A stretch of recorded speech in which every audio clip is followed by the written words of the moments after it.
Chosen one. Stop for a moment. There is a reason you are hearing this right now.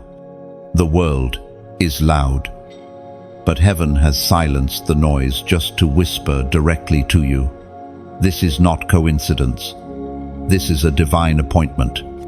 You have always felt different, at times overlooked, at times rejected.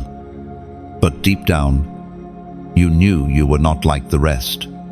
That was never your imagination. That was the mark of being chosen. Picture this. You are like a compass set in the desert. The winds may scatter the sand, but the needle always points north. While others wander in circles, you carry an inner direction, placed there by God Himself. The silence you endured was not abandonment, it was training. The nights you cried alone, the seasons you felt buried, none of it was wasted. It was forming in you a strength that darkness could never break. Like a seed hidden deep in the soil. You thought you were forgotten, but that darkness was only a womb. Now the soil begins to crack. Life is pushing through. What was hidden is about to be revealed. Listen carefully, something is drawing near. Tuesday will not be just another day. On the world's calendar, it looks ordinary. But on heaven's calendar, it is marked. It is the day of unfolding. As the prophet Hosea wrote in chapter 6, verse 3, "Let us acknowledge the Lord. Let us press on to know Him. As surely as the sun rises, He will appear, like rains that water the earth." Do you see it? Just as spring rains soften the hardened ground, His presence will come at the appointed season, and what has been lying dormant within you will burst into life. No one else writes your story but God. No failure can erase His plan. No hand can close the door He has opened. So I ask you to respond. If this word resonates in your spirit, declare it boldly. Type the number 7 inches, the comments. That number is more than a digit. It is a prophetic sign of completion. Your agreement with heaven. Before you leave this space, take one more step. Like this message. Share it with someone who needs it. And subscribe so you do not miss what heaven will continue to release. This is your moment. Do not let it pass you by. Because when God interrupts your path like this, it is not just for inspiration, it is for transformation. A word from heaven has the power to redirect the entire course of your future. Think about it. One whisper from God split the Red Sea. One command brought down Jericho's walls. One word resurrected Lazarus. And now, one moment of obedience from you can shift generations. You are not standing at a small crossroad. You are standing at a threshold. What you choose to do with this word, whether you dismiss it or embrace it, will determine whether you remain hidden or step into your revealing. Chosen one. Lift your head. Shake off the lies that told you you're too late, you're too broken, you're too weak. Those were the voices of darkness trying to bury your calling. Heaven says otherwise. Heaven says you are right on time. So pause here and breathe this truth in. You were set apart. You were kept. And now you are being summoned. Tuesday is not just coming, it is carrying destiny on its wings. You have been marked from birth. Long before you could speak your first word or take your first steps, heaven had already written your name into its scrolls. You are not an afterthought. You are not a substitute. You were part of the plan from the very beginning. Think about it. Before the foundations of the earth were laid, God looked through the corridors of time and saw you. He saw your laughter, your tears, your struggles, and your victories. And He said, This one is mine. That kind of calling is not fragile. It cannot be stolen, and it cannot be erased. It is like a seal pressed into wax. The heat of the fire may try to soften it. The storms may try to wash it away. But the impression remains. You carry a divine imprint, a mark that distinguishes you from the rest. This is why life has often felt heavier for you than for others. While those around you seemed to move freely, you carried weights that felt unseen. The enemy recognized the mark upon you. He knew your potential before you did. And so, he tried to crush you early. But what was meant to destroy you only revealed your resilience. Like a diamond under pressure, your value was not diminished. It was uncovered. The very trials you questioned were shaping the strength you would need for what is to come. Let me paint this for you. Imagine a key carefully crafted by a master blacksmith. Every cut, every notch, every detail is precise. To an untrained eye, the process looks destructive. The grinding, the filing, the sparks flying. But without the shaping, the key would never open the door it was designed for. In the same way, your trials were not random pain. They were precise shaping. You are the key to a door that no one else can open. And when the right door appears on the right day, in the right season, you will fit perfectly. Nothing will keep it shut, because you were designed for it. The ancient words recorded in the book of Nahum, chapter 1, verse 3, declare this: "The Lord is slow to anger, but great in power. He will not leave the guilty unpunished. His way is in the whirlwind and storm. Clouds are the dust of his feet." Think about that imagery. The very storms that tried to overwhelm you are not outside of his control. They are beneath his feet. What looks chaotic to you is the pathway of God's power. You survived because your life is anchored in one who walks on the winds. Chosen one. Reflect for a moment. Have you ever wondered why, even after the hardest blows, you could still rise again? Why? When others collapsed under less, you kept going? It is because you were sustained by more than human strength. You were being held by unseen hands. And here lies the mystery. Being marked does not mean life is easier. It often means the road is lonelier. It means you are misunderstood. It means you fight battles others never see. Yet it also means you are trusted with a destiny that others cannot carry. You are like a lighthouse on a stormy shore. The waves may crash against it. The winds may howl, but the light remains unmoved. And that light guides ships safely home. You have been kept for such a purpose: to stand, to shine, to lead. So do not despise the weight you carry. Do not resent the isolation you've endured. These have been signs, not of abandonment, but of chosenness. Heaven's fingerprints are all over your life. And as the pages of your story continue to turn, what was hidden from others will become undeniable. You have carried the weight of rejection. Every time someone walked away, every time words cut deeper than they should have, every time the door slammed in your face. These were not random events. They were part of your molding. Chosen one.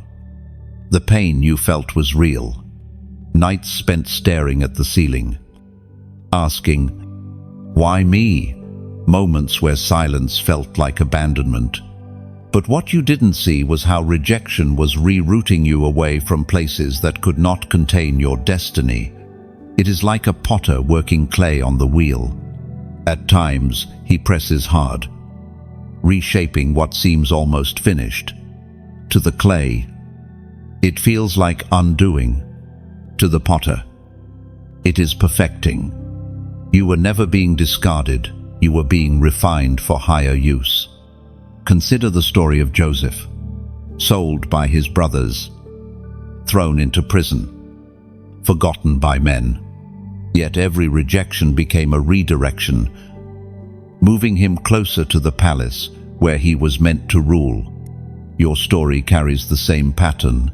What looked like betrayal was actually preservation. There is a holy paradox in rejection. It hurts, yet it heals. It isolates, yet it identifies. It removes, yet it reveals. You did not lose value because they walked away. Their walking away proved you were carrying something they could not handle. According to what is written in the book of Proverbs, chapter 19, verse 21, many are the plans in a person's heart, but it is the Lord's purpose that prevails. End 1. That truth explains your life. People planned against you. Situations seemed aligned to crush you, but God's purpose overruled.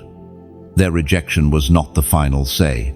His plan was, now I want you to do something simple, but prophetic. Write in the comments, I still rise. Just 3 words. But they carry weight, because when you declare it, you are not just typing, you are agreeing with heaven's perspective. You are telling your past, you did not defeat me. You are telling your future, I am ready for what's next. And if your spirit feels stirred even deeper, write also, chosen and ready. This is more than a phrase. It is a declaration that you accept your identity as the one set apart, and that you are prepared to walk into your divine assignment. It is the language of someone who has endured rejection, but now chooses alignment. Don't underestimate the power of these words. Think of them as seeds planted into the soil of faith. What you confess will take root, and in its season, it will bear fruit. So type it boldly. Be still rise, chosen and ready. And know this, rejection may have written some chapters, but it will never write your ending. When you type those words, you are not just joining a conversation, you are aligning yourself with a prophecy. I still rise means that no matter what fell against you, you will not stay down. It is resurrection language. It is the same spirit that pulled Jesus from the grave, alive and victorious, now declaring through you that failure does not own your future. Chosen and ready goes even further. It is a statement of identity and readiness. To be chosen is not only to be different, it is to be trusted. And when you add ready, you are saying to heaven, I am no longer shrinking back. I am prepared to step forward. That single line shifts you from waiting into walking, from being carried into carrying your purpose. These are not empty phrases. They are spiritual keys. When you write them, you are unlocking doors that have been waiting for your agreement. Rejection may cut deep, but loneliness leaves an even quieter scar. Many of the chosen ones have known the ache of walking through life feeling unseen, as if no one could fully understand their heart. Yet hidden in this loneliness lies a mystery. God uses it as a classroom, a sacred place of shaping. Think of David tending sheep on the hills of Bethlehem. The world saw a forgotten boy, but heaven saw a future king, alone in the fields. He learned the language of worship. Alone, he killed lions and bears before ever standing before Goliath. What looked like isolation was actually preparation. Perhaps you know this feeling well. You were surrounded by people, yet still felt invisible. You laughed in the crowd, then cried when the room emptied. What others called weakness was actually a divine season where God pulled you aside not to punish you, but to prepare you. It is like a violin being tuned in a silent room. To the listener outside, it is only faint sound, stretching and straining of strings. But within the quiet, every adjustment matters. When the time comes, the same instrument will release music that moves nations. Your silence has not been wasted. It has been tuning your soul. There is a story of a young woman, one of God's chosen, who endured years of feeling overlooked. Invitations never came. Friendships faded. At times, she questioned whether God had abandoned her. But in those lonely nights, she began to write prayers in her journal. Page after page, she poured out her heart. Years later, those same words became songs of healing, sung across churches and gatherings worldwide. What began in solitude became a fountain for thousands. This is the paradox of the chosen path. The world may not see you, but heaven watches every step. Your prayers in private are seeds. Your tears are counted like precious drops of oil. Your silence is not emptiness, it is fertile ground. The writer of Hebrews, chapter 6, verse 10, reminds us, God is not unjust. He will not forget your work and the love you have shown him as you have helped his people and continue to help them. End of 5. Hold that truth close. Not one act of faithfulness has been overlooked. Not one hidden moment has been wasted. Heaven does not forget. Chosen one, your loneliness has been a stage for heaven's training. Where others saw abandonment, God saw devotion. Where others saw quietness, God was teaching you to hear his whisper. And when the time of revealing comes, you will carry not just words, but weight, the weight of someone who has been with God in secret. You are like an arrow resting in the quiver, hidden, yes, but not forgotten, waiting, yes, but not discarded. When the moment arrives, the archer will draw you out, and the flight of your life will make sense of every quiet season before it. So, do not despise the silence. Do not resent the loneliness, for even in the hidden places, you are still chosen, and in due time, the world will see what heaven has always known. Because silence is not the end of your story, it is the soil. Out of the soil, life always comes forth. Out of the hidden, the revealed will shine brighter. And when heaven says it is time, your voice will carry the authority of one who has been forged in secret fire. The urgency of this moment cannot be overstated. Every delay has its cost. Every hesitation carries weight. Chosen one, heaven does not summon you lightly. You have been preserved for such a time as this. And the call upon your life cannot be endlessly postponed. Consider the story of Lot's wife. Her backward glance cost her everything. She was so tethered to what was behind her that she forfeited what lay ahead. The lesson is sharp. Hesitation can harden destiny. When heaven says move, you cannot afford to stand still. It is like a river in flood season. The waters rise quickly, sweeping through valleys, shifting the landscape. If you step into the current, it carries you forward with power. But if you remain on the bank too long, the chance to cross slips away. Obedience is the step that lets the river take you where your feet could never carry you. The apostle wrote with fire in his letter to the Romans, chapter 13, verse 11, "The hour has already come for you to wake up from your slumber, because our salvation is nearer now than when we first believed." Lo, do you feel it? The clock of heaven is not ticking aimlessly.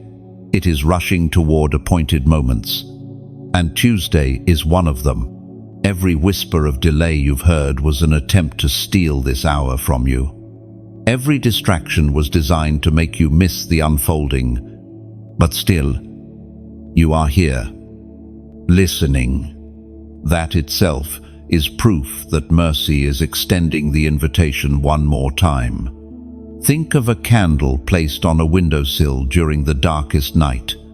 Its flame is small, but to the traveler lost on the road, it is everything. That candle doesn't just illuminate, it saves. You are that candle. But to shine fully, you must be willing to be lit, to burn, to give yourself to the purpose you were made for. Now listen carefully to what I am about to say. This is not about rules or demands, it is about resonance. When a violin string vibrates at the right frequency, another violin across the room begins to resonate without being touched. That is what this call is. If your spirit vibrates with this message, it is because heaven's hand is touching you, and you cannot ignore the resonance within. So if these words stir you, let your response be beautiful, not forced. Let it be as natural as a flower turning toward the sun. Share this light with another soul, because someone else is wandering in the night looking for a candle. Press the heart-shaped symbol, not because you were told, but because your heart is saying, "Yes, I receive this." Subscribe not as an obligation, but as an act of planting yourself by streams of living water, where you can keep receiving what will nourish you. This is not pressure, it is poetry. It is the invitation to step into something eternal, to align your breath with the rhythm of heaven, to say yes in a way that feels like freedom, not duty, for the hour is short. Chosen one, your time is now. And what if this very moment is the turning of the key in the lock? The door has stood before you for years, silent and immovable. But now, the sound of destiny clicks metal against metal, announcing that it is opening. Do not stand frozen on the threshold. Step through, for on the other side waits not just survival, but abundance. Not just existence, but the fullness of why you were born. There are moments in life when heaven gives a sign so clear that even the noise of the world cannot drown it out. Tuesday is not approaching as just another square on the calendar. It carries the sound of alignment. This is the hour when time bends toward purpose. Chosen one, you have walked through deserts that seemed endless. You have prayed and waited, wondering if heaven heard you. But what you did not see is that your waiting was weaving strands of strength you will soon need. Every unanswered question, every silent night, every delay, they were braiding your spirit into resilience. Think of it like a bowstring being pulled back. To the arrow, the backward motion feels like setback, but in reality, it is the tension that determines the power of the launch. The farther the string is drawn, the farther the arrow will fly. You are that arrow. Tuesday is the release. This is why you must not take lightly what is being revealed now. Heaven does not speak in riddles without reason. There is a number given a prophetic symbol for this season, 1444. Why this number? 1 is the number of unity, of beginning, of the one who stands above all. And 4 is the number of foundation, the 4 winds, the 4 corners of the earth, the 4 rivers flowing from Eden. Together, 1444 is a seal of established beginnings, God Himself laying down a foundation so firm that no storm can shake it. It is both the start and the strength. The Alpha anchoring every corner of your life. So when you write 1,444 inches, the comments, you are not just typing digits, you are proclaiming, my foundation is divine, my steps are secured, my destiny is sealed. It is a declaration that what is being built in your life will not collapse, because it rests on the cornerstone himself. The prophet Haggai captured this spirit in chapter 2, verse 9. The glory of this present house will be greater than the glory of the former house, says the Lord Almighty, and in this place I will grant peace. Oh, do you understand? What is ahead of you will outshine what is behind you. The next chapter will carry more glory than the last.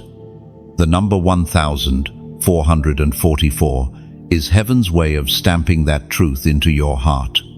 Imagine a temple rising from stone foundations. Workers may come and go. Storms may lash against scaffolding. But as long as the base is solid, the structure will stand. You, chosen one, are that temple. And Tuesday marks the day the covering begins to come off, revealing what has been hidden in secret preparation. Now I call you not by compulsion, but by invitation to mark yourself with this number. Type 1,444 inches, the comments. Let it be your prophetic seal. Let it be your agreement with heaven's blueprint. This act is not for the algorithm, it is for your soul, your alignment, your destiny. When you do this, you are like Israel, painting blood upon their doorposts. It was a simple act, yet it marked them as untouchable. Your 1444 is not decoration, it is demarcation. It is the line between who you were and who you are becoming. Chosen one. Lift your eyes. Tuesday is no longer ordinary. It is the day foundations are revealed and glory is greater. Write it. Declare it. Believe it. 1,444. The wilderness is not a place you chose. It is a place you were led. Many of the chosen ones find themselves there not because they sinned, not because they failed, but because God wanted to shape them where no one else could see. The wilderness strips away illusions. It takes the noise of the world and replaces it with silence so loud you can hear your own heartbeat. At first, you think you are lost. You wonder if you missed a signpost somewhere along the way. But over time, you begin to realize the wilderness was not punishment, it was appointment. Israel knew this path well. 40 years, they walked in barren places, no cities to call home, no fruit trees to gather from.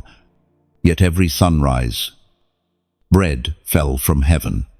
Every rock they struck gave water.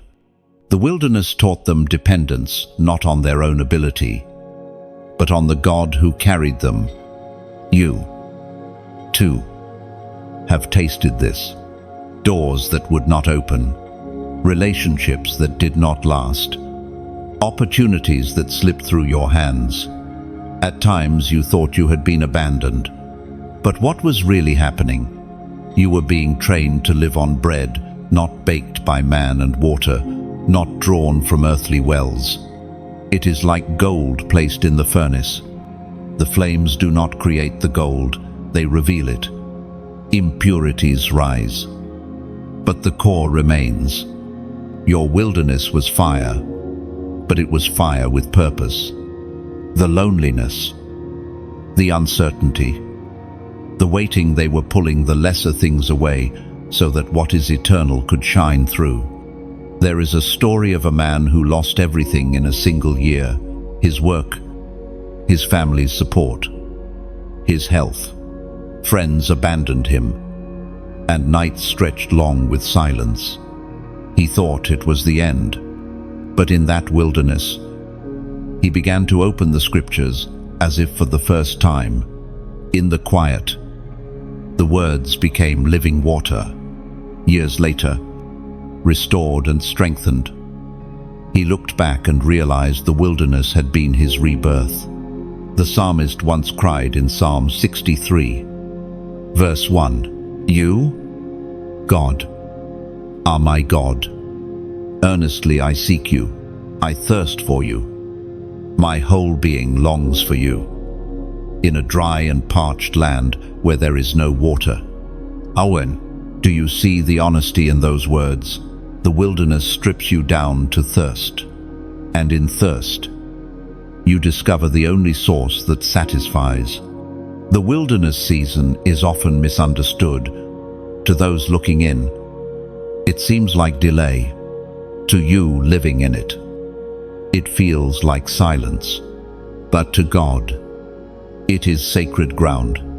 It is where He meets you without distraction, where He burns away the false supports, where He proves that man does not live by bread alone but by every word that comes from His mouth. Think of it as the night sky. In the city, lights drown out the stars, but in the wilderness, when the night falls heavy, the stars reveal their brilliance. Your darkest season has been the backdrop for heaven's brightest lights. You would not have seen them anywhere else. So do not curse the wilderness. Do not despise the dry places. They were not empty after all. They were classrooms of eternity, sanctuaries of silence, proving grounds for faith. And when you step out, you will not leave as the same person who entered. You will leave carrying fire in your bones, a song in your spirit, and strength that cannot be explained. There are truths that tremble when spoken, because they pierce deeper than comfort. This is one of them. Mercy has a pause. Grace has a limit. Not because God ceases to love, but because repeated rebellion can harden the heart until light no longer penetrates. Chosen one, you must understand, God's patience is not permission. The delay of judgment is not the absence of judgment. Think of Pharaoh. Wave after wave, plague after plague. He was given chances to release Israel, but each time he hardened his heart. Eventually, his resistance became his ruin. The river that once nourished Egypt turned to blood, and the chariots that once carried him to power sank beneath the sea. This is the danger of ignoring conviction. Each time you silence that still, small voice, your ears grow duller. Each time you push aside the tug on your spirit, your heart grows heavier, until one day, you no longer feel the weight of sin, not because it left, but because numbness took over. It is like a candle burning in a closed room. At first, the flame shines brightly, but with every moment, the oxygen decreases. Slowly, the flame weakens, flickers, and then dies, not because the candle lacked wax, but because the air was gone. Mercy is like oxygen. Ignore it long enough, and the flame of conviction fades. The writer of Hebrews gives us a chilling reminder in chapter 10, verse 26. If we deliberately keep on sinning after we have received the knowledge of the truth, no sacrifice for sins is left. MC, do you feel the weight of that? It is not spoken to scare you without hope. It is written to awaken, to shake us from sleep before sleep becomes death. Imagine a bridge suspended high above a gorge. Each step across it is steady, strong, safe. But if you decide to linger halfway, hammering away at the ropes beneath your own feet, how long before the structure gives way? Every act of defiance cuts the cord of mercy thinner, and though the bridge still holds, One day, it may snap, not because it was weak, but because you refused to walk forward. Mercy is wide, but it is not endless. It bends low to rescue, but it does not bow forever. There is a moment when silence falls, when heaven no longer interrupts, when conviction no longer stings. That moment is the most dangerous place a soul can reach. Yet even in this warning, hope glimmers. If you are hearing these words, it means the door is not yet shut. Conviction is proof of love. The unease in your heart is evidence of God's nearness. It means mercy has not stepped back completely. Think of it like a watchman on the city wall.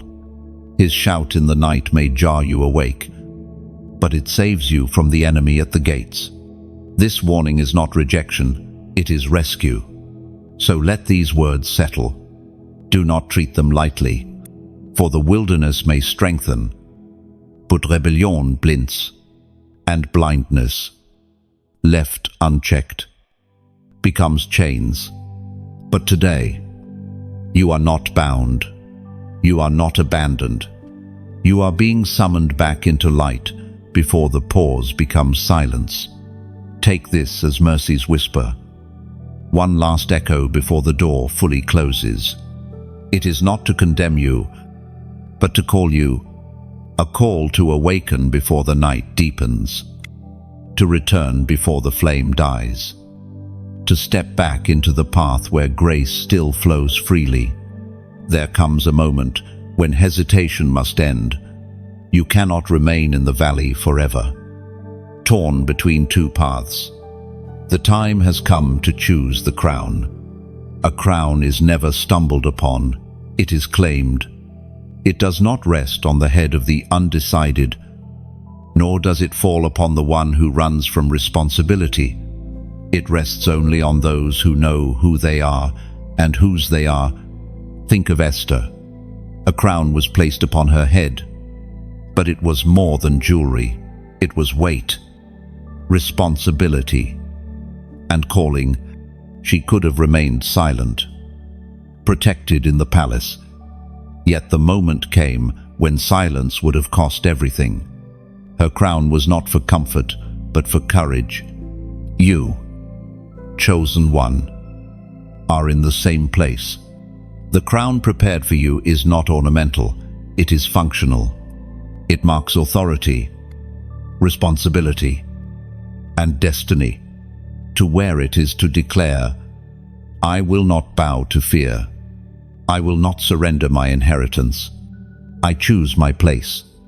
As it is written in the second letter to the Corinthians, chapter 4, verses 17 and 18. Our troubles are light, but bring eternal glory. We fix our eyes, not on the seen, but on the unseen eternal. This is the very essence of the crown. You have endured trouble that seemed heavy, but in truth, it was light compared to the weight of eternal glory that is waiting. What you suffered was not wasted. It was building something unseen, something unshakable. Now, I ask you to declare your choice, not with many words, not with explanations, just with one simple line that heaven hears clearly, crown on me. When you write those 3 words, you are not boasting, you are surrendering. You are saying, I accept the weight of my destiny. I will no longer run from what is mine. I will not drop what heaven is placing on my head. Think of it as a coronation in secret. No trumpets may sound, nor crowds may cheer. But in the unseen realm, angels take note. The enemy trembles. Heaven smiles. The crown you claim in faith today will one day be seen in glory. So type it boldly, crown on me, and let the words not just sit on a screen, but echo inside your spirit. For what you confess is what you will carry. When you write those words, You are stepping into agreement with eternity. The crown is not simply an image, it is the visible sign of invisible perseverance. Every sleepless night, every unanswered prayer, every hidden sacrifice becomes woven into that crown. It is proof that you endured when others walked away, that you stayed when it would have been easier to quit. Crown on me also means surrender. It is not only a claim of victory, but a willingness to carry responsibility. Just as Esther's crown came with the risk of speaking before the king, yours comes with the courage to stand in places where silence would feel safer. This declaration says, I am ready to bear both the weight and the wonder of being chosen. And finally, it is a prophetic marker. When you type it, you are not just responding to a message, you are planting a flag in the spirit. It is your way of saying to heaven, I choose alignment. It is also your way of saying to darkness, you cannot steal my inheritance. The crown is waiting, and your words are the key that places it upon your head. The battles you fight are not with flesh and blood. They are not simply arguments, misunderstandings, or setbacks. They are deeper spiritual wars, raging in unseen places. Wars that your soul has felt, even when your mind could not explain them. Chosen one. That is why life has often felt heavier than others can understand. You were not just dealing with circumstances, you were confronting forces that sought to extinguish the light you carry. It is like standing in the middle of a storm with winds invisible to the eye.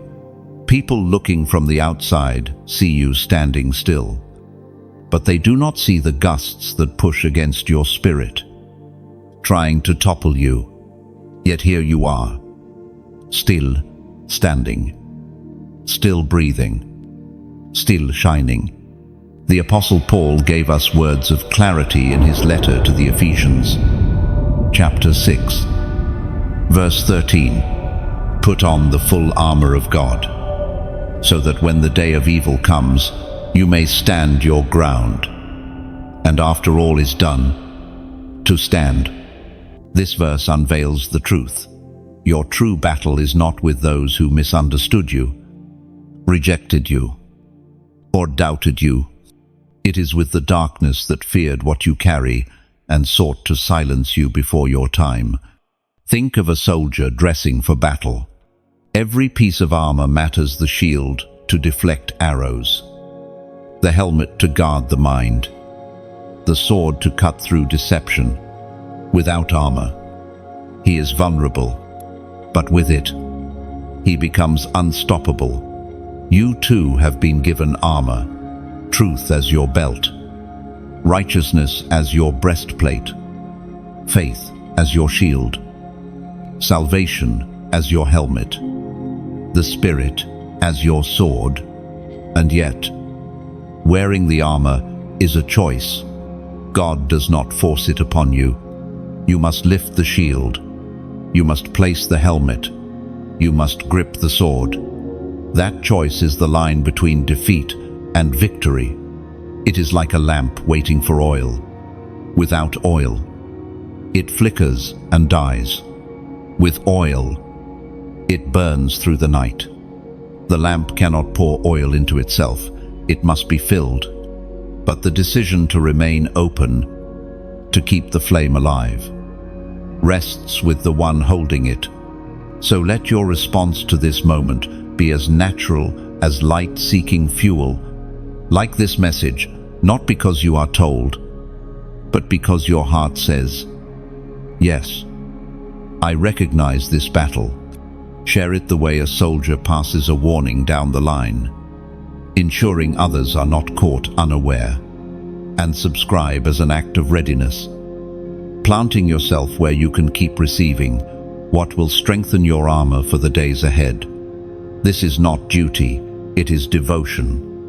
It is not obligation, it is opportunity. These acts are not about checking boxes, they are about agreement with heaven, about telling God, I choose to stay armed, awake, and aligned. Auk, think of it like standing in a choir. Each voice is small, alone, but together they create a sound that shakes walls. Your like, your share, your subscription, they are notes in the chorus. Together, they become a roar that darkness cannot ignore. And so, chosen one, do not see this as pressure. See it as beauty. You are invited to step into a battle you were born to win, to put on the armor and shine like a flame in the night. For when you stand clothed in this armor, you are not merely surviving. You are declaring to every shadow, I cannot be moved. The ground beneath you may shake, but you remain unbroken. The storm may rage, yet your light endures. Victory is not distant, it is already within you. There are days that pass like ordinary hours, and then there are days marked by heaven. Tuesday is one of them, not because of human plans or schedules, but because heaven has appointed it as a day of unveiling. The language of Scripture often speaks of mysteries, things hidden for a time, sealed until the right season. Mysteries are not meant to remain secret forever. They are meant to be revealed at the appointed hour. The unfolding of Tuesday is exactly that, a veil being drawn back, a scroll being unrolled, light breaking into places long held in shadow. Imagine a great curtain in a theater, heavy and thick, hiding the stage. The audience sits waiting in silence, sensing something beyond the fabric. Then suddenly, the curtain begins to rise. What was hidden is displayed. What was only imagined now becomes visible. Tuesday is such a curtain moment in your life. The weight that concealed your future is being lifted, and what heaven scripted long ago will be seen. This is not simply about events or opportunities, it is about identity and destiny. For too long, parts of you have been concealed, waiting for the right atmosphere. Gifts lay dormant, dreams buried under dust, courage kept in the background. But the appointed time has come. The veil is moving. In the book of Revelation, chapter 5, verse 9, the vision declares, and they sang a new song, saying, You are worthy to take the scroll and to open its seals, because you were slain, and with your blood you purchased for God persons from every tribe and language and people and nation. The image is breathtaking, a sealed scroll held in heaven's hands, waiting for the only one worthy to open it. When he does, songs erupt, destinies awaken, history shifts. That same pattern flows into your story. The scroll of your life is being touched by his authority, and seals are being broken. What was written but unread will now be lived. Think of a seed once again, lying underground through winter. The soil seemed silent, but inside the seed, life was pressing. Then, as spring arrives, the outer shell cracks. Tuesday carries this springtime energy. It is the cracking of shells, the revealing of what could no longer stay hidden. Consider also a letter locked in an envelope. You may know it exists, but until it is opened, its words cannot speak. Many of your experiences have been like sealed letters, moments that didn't make sense, stories that seemed unfinished. But when heaven unfolds the mystery, the words leap from the page and explain what once confused you. The unfolding of Tuesday is not only about clarity, it is about acceleration. Once the curtain is lifted, events that seem delayed move swiftly. Once the scroll is opened, what was written flows like a river. Chosen one, do not fear this unveiling. Sometimes the unknown feels intimidating. But remember, what is being revealed has been prepared for you, not against you. The mystery was never meant to harm you. It was meant to protect the timing. So, walk into Tuesday with expectation. Let your spirit lean forward as if standing at the edge of dawn, watching the horizon glow before the sun rises. The night is ending. The curtain is lifting. The seals are breaking. And your life is about to sing a new song, because when the veil is removed, there is no going back to shadows. What once felt hidden will step into the open. The mystery becomes memory, and the promises once whispered in silence now echo loudly in the daylight of fulfillment. There are times when heaven speaks not only through words, but through numbers, symbols etched into creation, patterns that echo with divine rhythm. Tuesday is one of those times. It carries not just a message, but a sign to be received, a number to be declared. Chosen one. Pause and reflect. Numbers in Scripture were never random.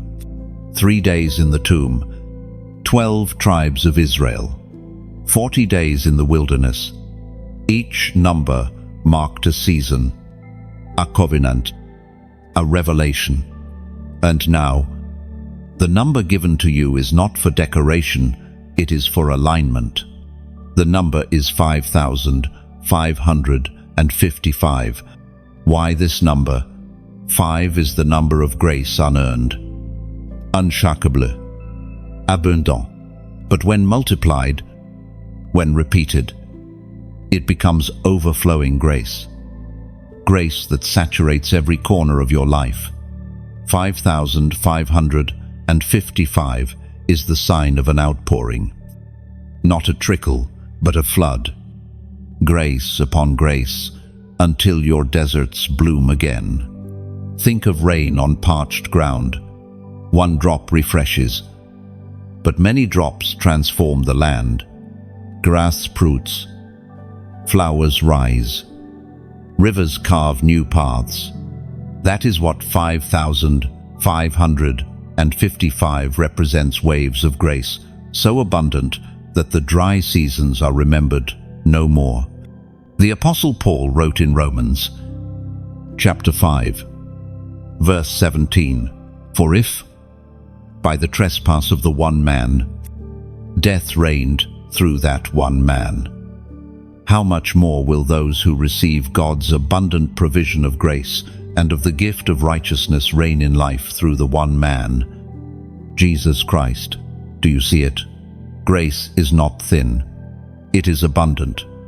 It is provision that overwhelms scarcity. It is supply that swallows lack. And Tuesday is carrying this declaration over you. The reign of grace begins. Now, I invite you to mark this moment. Type 5,555 inches, the comments. Let it be your prophetic act, your agreement with the flood of grace. Do not see it as mere numbers. It is a seal, a symbol, a way of saying, I receive the overflow. When you write it, you are like Noah building the ark before rain ever fell. Others may not understand, but when the flood of grace comes, your obedience will be your testimony. 5,555 is not coincidence. It is covenant, a sign that you will no longer live scraping for drops, but walking in rivers, a sign that what begins on Tuesday will not fade, but flow. Chosen one. Let your heart respond, not under pressure, but with joy. For the number you write is more than digits on a screen. It is a declaration etched into eternity. So declare it boldly. Write 5,555. Let heaven see your faith. Let earth hear your agreement.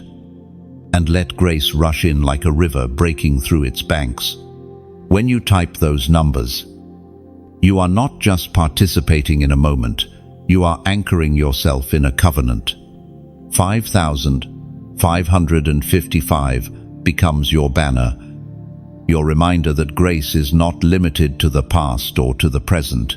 It is continually flowing, layer upon layer, wave upon wave. Think of it this way: a tree planted near water does not fear drought. Its roots drink from a hidden source that never dries. By declaring 5,555, you are identifying yourself as that tree, rooted in grace that cannot be exhausted. The storms may rage, the seasons may shift, but your supply will remain. This is why the prophetic act matters. It is not about numbers, it is about faith. And faith, when expressed, makes room for grace to manifest. There are moments in history when one life becomes a torch for many, not because that person sought fame, but because they were willing to carry the flame when others chose the dark. To be chosen is not simply to be preserved, it is to be lit. Chosen one. You have been prepared for such a role. The fire you carry is not your own making. It was sparked by the hand of God, fanned by the winds of trial, sustained in the nights you thought you would not endure.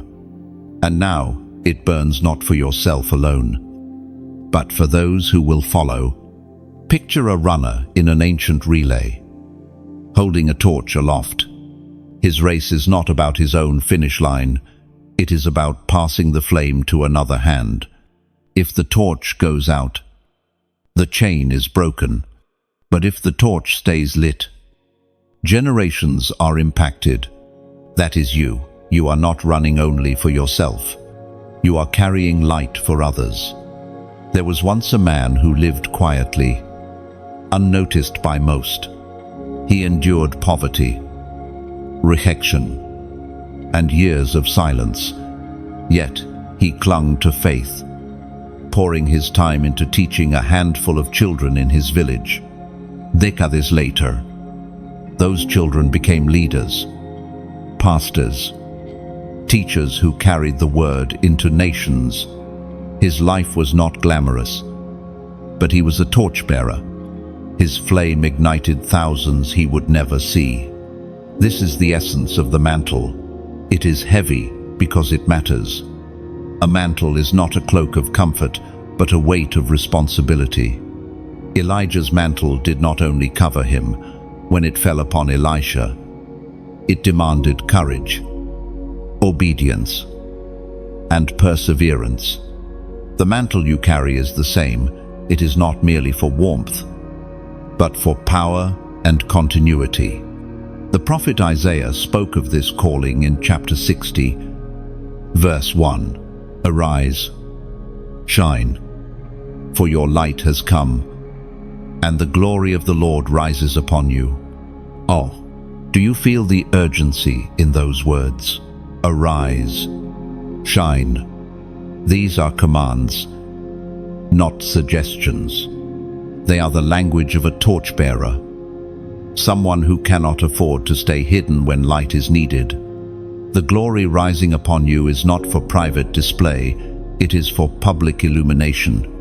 Your journey through rejection, through wilderness, through waiting, has not been wasted.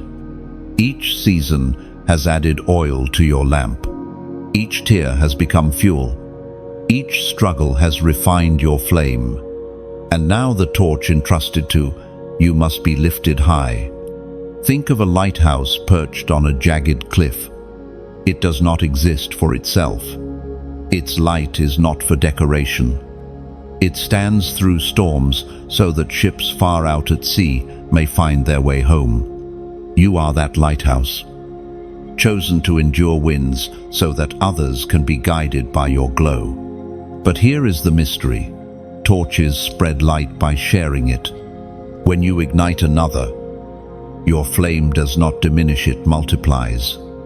A single torch can start 1,000 fires without losing its own brilliance. Your calling is not just to shine, but to ignite others, to awaken flames that have nearly gone out. So carry your mantle with courage. Do not despise its weight, for in your hands is a torch that will outlast you, a light that will guide generations you may never meet. And when history looks back, it will not measure your life by possessions or applause, but by the flames you kindled in others. There are crossroads in life where every step carries weight beyond the moment. To be chosen is to know that one decision can alter the course of generations. You stand at such a place now, one decision away. That is the tension you feel. It is not just about choosing between good and bad, but between obedience and delay, between surrender and self. The smallest turn of your heart can open doors no man can shut or close them for seasons longer than you expect. Think of Israel standing at the border of the Promised Land. The journey through the wilderness was behind them. The land of promise stretched before them, yet fear whispered, and unbelief shouted. Their choice to retreat cost them 40 more years of wandering. One decision delayed destiny for an entire generation. The prophet's words in Deuteronomy, chapter 30, verse 19. Thunder with timeless clarity. This day I call the heavens and the earth as witnesses against you, that I have set before you life and death, blessings and curses. Now choose life, so that you and your children may live. And oh, do you hear the urgency? The choice is not neutral. It reverberates into the future, echoing into the lives of those who will follow. Heaven and earth are witnesses because creation itself bends around your obedience. It is like a traveler standing at a fork in the road. One path looks wide and easy, paved with comfort, shaded with familiar trees. The other is narrow, rocky, and steep to the eye. The wide path seems safe, but it bends toward shadow, and its end is ruin. The narrow path demands courage, but its end is light. Which way you step is not only about the next mile, but about the destination that awaits. There was a young man who faced such a crossroad, offered quick wealth through deception. He hesitated. His heart knew the truth, but the temptation promised relief from years of struggle. In that moment, he chose the shortcut. What followed was not blessing, but bondage. Years later, broken and humbled, he realized how one decision redirected decades of his life. Yet, there is also the story of Ruth. She too faced a choice. She could return to her homeland, to familiarity, to comfort. Instead, she said to Naomi, "Your people will be my people, and your God, my God." That one decision aligned her with the lineage of kings, placing her name in the genealogy of the Messiah. One decision shifted eternity. Your own decision may not seem so dramatic on the surface. It may look like forgiving instead of holding a grudge, obeying a nudge instead of ignoring it, stepping out in faith instead of waiting for certainty. Yet these choices, like seeds, grow into forests that shelter generations. Think of dominoes lined in a row. The tap of one small tile sets into motion a cascade that cannot be stopped. That is the power of one decision. It may feel small in your hands, but it carries momentum far beyond your sight. Chosen one. Understand this. You are not only deciding for yourself, You are deciding for those who will come after you, the inheritance you leave, whether of blessing or regret, begins with the choice you make today. So weigh it carefully. Stand at the crossroad with open eyes. The voice of heaven is not hidden.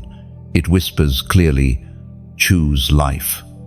And when you do, the path ahead may be steep, but it will lead you into a future where promises are fulfilled and generations are blessed. There comes a moment when silence ends and the trumpet sounds, not the trumpet of men, but the final call of heaven, echoing through the chambers of your spirit. Chosen one. This is such a moment. It is not noise, it is announcement. It is not demand, it is invitation. The trumpet in ancient times marked transition. It signaled the start of battle, the gathering of people, the beginning of a feast, or the coronation of a king. Every blast meant, pay attention. Something is changing. When heaven sounds a trumpet, it is never casual. It is a declaration that the old chapter has closed and the new has begun. The Apostle Paul wrote of this in his first letter to the Corinthians, chapter 15, verse 52.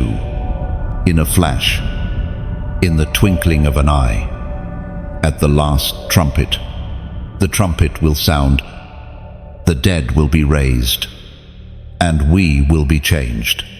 Do you hear the weight of those words? The trumpet is not just about noise, it is about change. Transformation is announced by sound. The very atmosphere bends to the blast of heaven's call.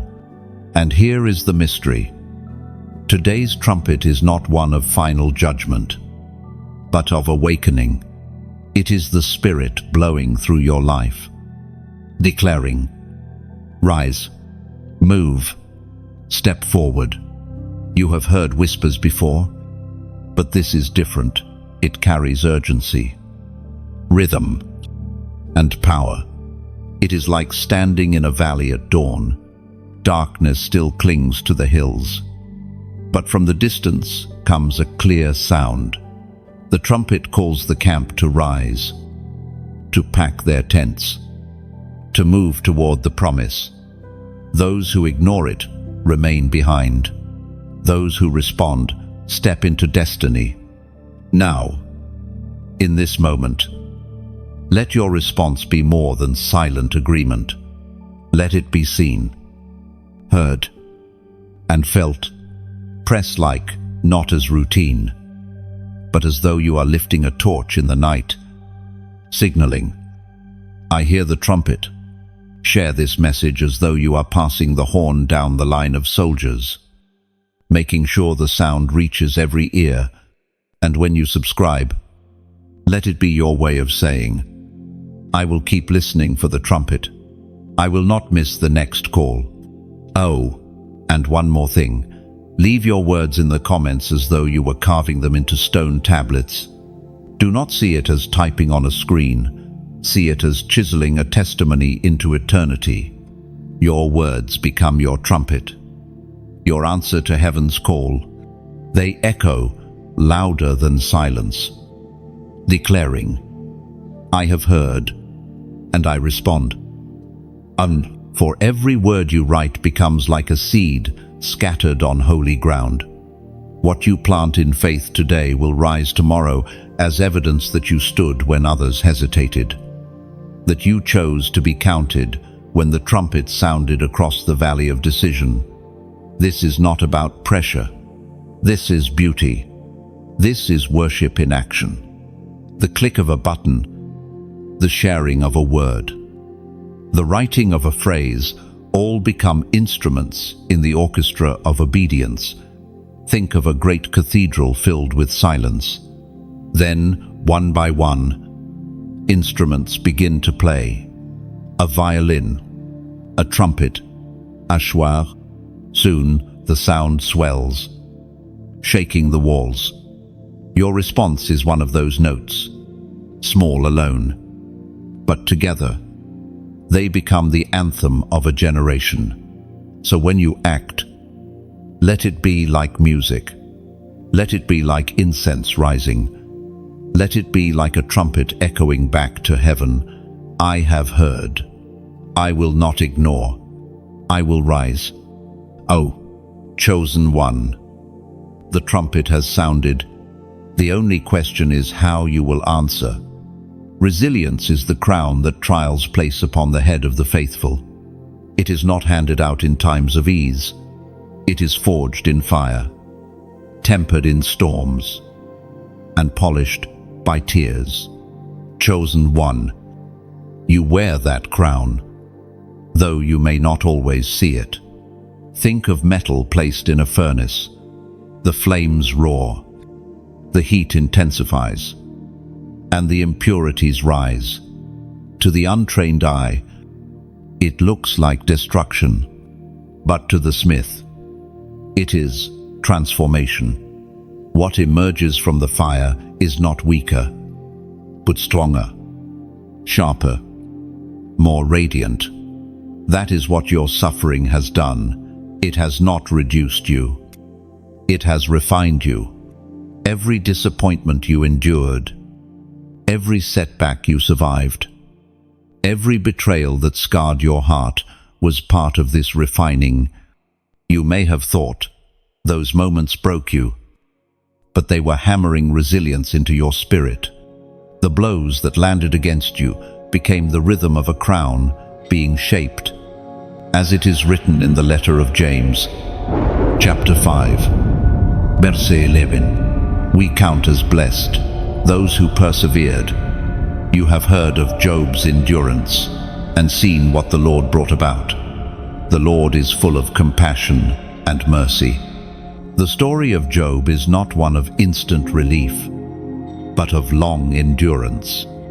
He lost wealth, health, and even the support of friends. Yet through the ashes, he clung to faith. His perseverance became a testimony that reached across centuries. And when the season ended, the Lord restored him with more than he had lost. His crown was resilience. His testimony was that mercy still reigns. Picture a tree standing in the middle of a storm. Wind lashes its branches. Rain beats against its trunk. Some branches snap. Leaves scatter to the ground. Yet when the storm passes, the tree remains. Its roots have dug deeper. Its trunk stands firmer. Its life continues.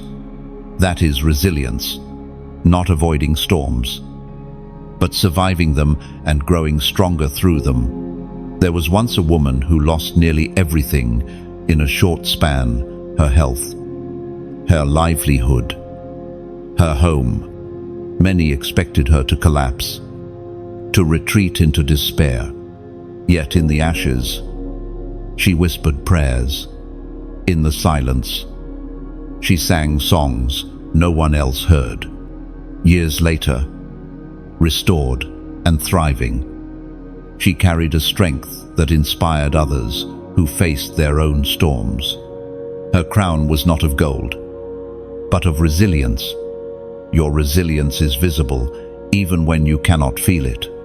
Others have marveled that you are still here, still breathing, still moving. They wonder how you survived. What they do not see is the unseen hand that steadied you, the unseen roots that kept you grounded, the unseen fire that refined your spirit. Chosen one, wear your resilience with dignity. It is not arrogance, it is testimony. Each scar you bear is a jewel in your crown.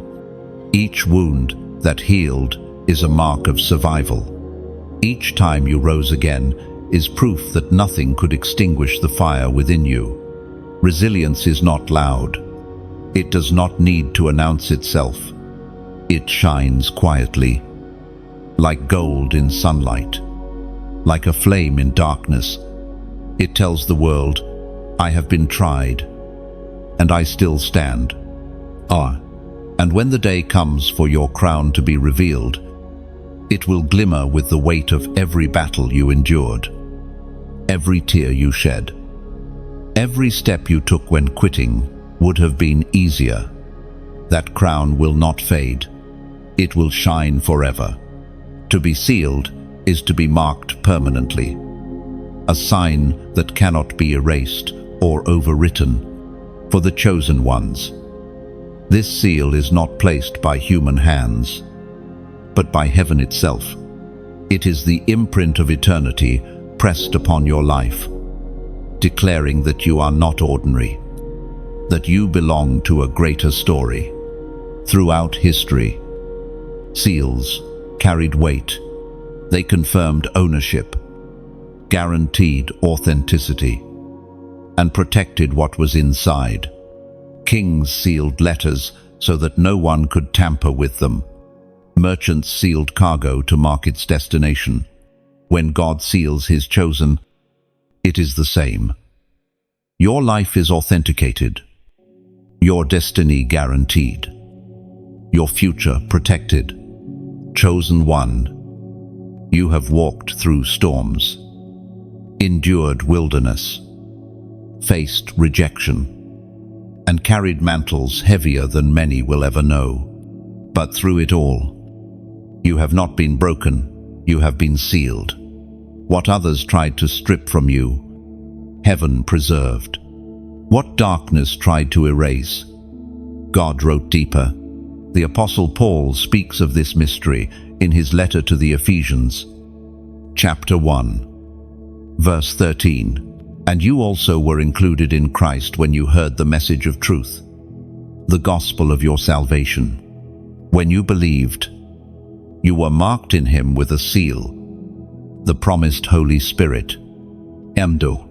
This seal is not fragile. It is not ink that can fade or wax that can crack. It is the Spirit himself, dwelling within you, marking you as God's own. It is assurance that no matter what comes, you are kept, you are guarded, you are destined for glory. Think of a treasure chest buried deep in the earth. Time may pass, storms may rage, but the seal upon it proves it still belongs to its owner. When the day comes, the chest will be unearthed, opened, and revealed in full splendor. That is, you, hidden for a time, preserved for unveiling, sealed for glory. There is a weight of significance upon this truth. It means your struggles were not wasted. They were chapters leading to a conclusion already secured. It means your scars are not shame. They are evidence that the seal held, even when fire and flood came against you. It means your future is not uncertain. It is signed, sealed, and waiting for its appointed hour. It is like a painting covered by a protective sheet. To onlookers, it appears unfinished or plain. But when the covering is removed, the masterpiece shines in colors that astonish. You are that masterpiece. The seal is the covering that has kept you safe until the unveiling. This is why you cannot see yourself as ordinary. Ordinary things are replaceable, forgettable, left behind. But sealed things are irreplaceable. They are carried carefully, guarded closely, and delivered with purpose. Your life is one of those treasures, sealed by God himself. And when the seal is fully revealed, the glory that shines from you will not be dim or passing. It will be eternal, woven into the very fabric of heaven's story. You will stand not as one who barely survived, but as one who endured and was crowned, as one whose light cannot be quenched, as one who is sealed forever, chosen one. Hold this truth tightly. You are not forgotten, not misplaced, not ordinary. You are sealed for glory. and the world has yet to see the full brilliance of what you carry. Chosen one, you have walked with me through every word, from the first whisper of destiny to the final seal of glory. This journey was not random. Each section, each image, each scripture has been part of a tapestry. Heaven was weaving to remind you, you are chosen, set apart, preserved, and crowned. And now we arrive at the closing. The pages may end here, but your story does not.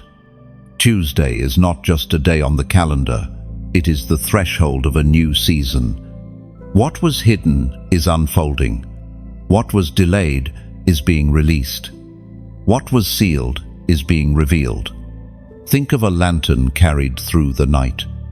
Its flame may seem small, but when lifted, it guides others to safety. You are that lantern, and your response now is not just for you, it lights the way for others who wander in shadow. So let your final act in this moment be one of agreement and beauty. Press like as though you were adding your flame to a fire that cannot be extinguished. Share this message as though you were passing a torch, ensuring another soul does not stumble in the dark. Subscribe as though you were planting your roots beside living water, choosing to remain where light will continue to feed you. And leave your words in the comments. Not casually, but intentionally. Let them be carved as testimony. A line that says, I was here, I heard, I chose. Whether it is one word or one sentence, let it echo as your answer to heaven's call. This is not the end. It is the beginning. The trumpet has sounded. The veil has lifted. The crown is waiting. And you, chosen one, are stepping into the glory that was always yours.